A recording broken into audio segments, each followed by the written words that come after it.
Hello, everyone, and welcome to my Week 4 predictions for the 3-0 Rutgers Scarlet Knights versus the 19th ranked 3-0 Michigan Wolverines. Let's get into it. So first, we'll start off with your Rutgers Scarlet Knights, who are 3-0 with wins over Temple, Syracuse, and Delaware. They're just coming off a home win versus Delaware, and now they are going into the Big House to play the Wolverines. Rutgers has looked pretty solid this season so far. The defense has been stingy, forcing 8 turnovers, and the offense has not turned the ball over once.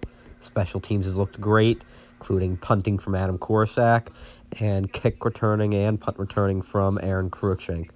Rutgers is looking on the rise, but are they up for the challenge against their opponent, the Michigan Wolverines? And now we will talk about the opponent, the home team, and the 20.5-point favorites, the Michigan Wolverines, who are also 3-0 and the 19th ranked team in the country, with wins over Western Michigan, Washington, and Northern Illinois. And all three of those games they have won in fairly convincing fashion. Michigan has looked really good so far, so good that ESPN FBI has them winning every single game for the rest of their schedule, going 12-0 with even a win over Ohio State. This Michigan team is really good. They have a great defense, they have a great running game, and they have a good QB who really ripped apart Rutgers secondary last year. And with Rutgers losing one of their starting corners in Max Melton, we'll see how that affects the game. So we'll talk about some X factors, some key players this game. Michigan's obviously is Blake Corum, their star running back this year so far. Michigan has had some unbelievable running game this far. They have a great committee of running backs, but Corum is the leader. And against a Rutgers defense and front seven that has not looked so great against rushing so far, Delaware's running back, who I'll admit is a very good running back at his own level in the FCS. He was a finalist for the FCS equivalent of the Heisman. Rutgers' rushing defense has not looked great so far. It looked good against Syracuse. Maybe they can keep that up, but I don't think their rushing defense is good. They have a very undersized defensive line, and if Michigan get a good run game going, that really opens up the pass game, and that can open up the entire game. And if they don't have to pass the ball, they're very unlikely to turn the ball over, which has been a big part of this Rutgers defense so far this season.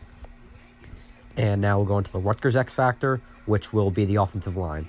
The offensive line has not looked good. They have not bullied lower-tier teams like Temple and Delaware like they should have so far, and so far it's not looking great. Rutgers has relied on short passes like screens and short drags and slants, and that works when you're playing lower-tier teams where you're going to break a few tackles. You're not going to be breaking tackles like that against Michigan, so you're going to need your offensive line to be able to block well and get some throws downfield from Noah Vedral. We saw they could do that last week against Delaware with a couple 60-yard passes downfield. And Vedral's accuracy looked pretty good, but he's not going to be accurate if he has two Michigan defensive ends in his face. The O-line needs to hold up, and that's going to be a big factor if Rutgers wants to pull off the upset. So now, what do I think the outcome of this game is? Well, I think there are 2 or 3 options. I would say the most unlikely option is Rutgers keeps it close or actually pulls off the upset. A lot would need to happen. Michigan would need to play sloppy like they did last year. There would need to be a lot of turnovers, and the Rutgers offensive line really need to hold up, and their rushing defense would need to look like it did versus Syracuse in Week 2 when they were able to stop a pretty good rushing attack from Week 1 with Syracuse. And if they want to pull off the upset, they need to do that.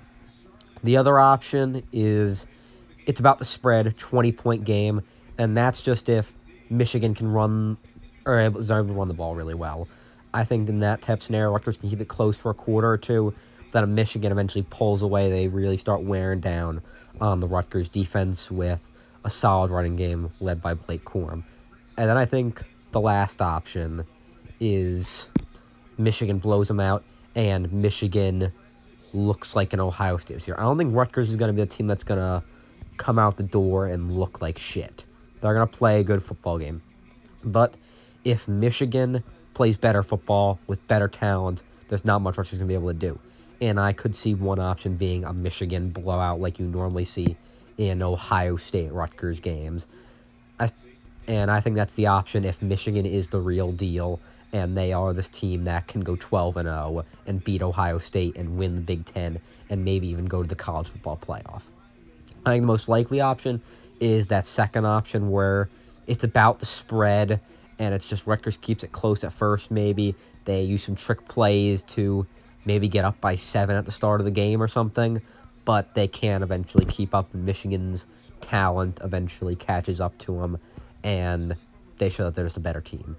I don't think Rutgers wins this game, and I see Michigan winning by a score of something like 38-17 or 35-14. That's about what I see.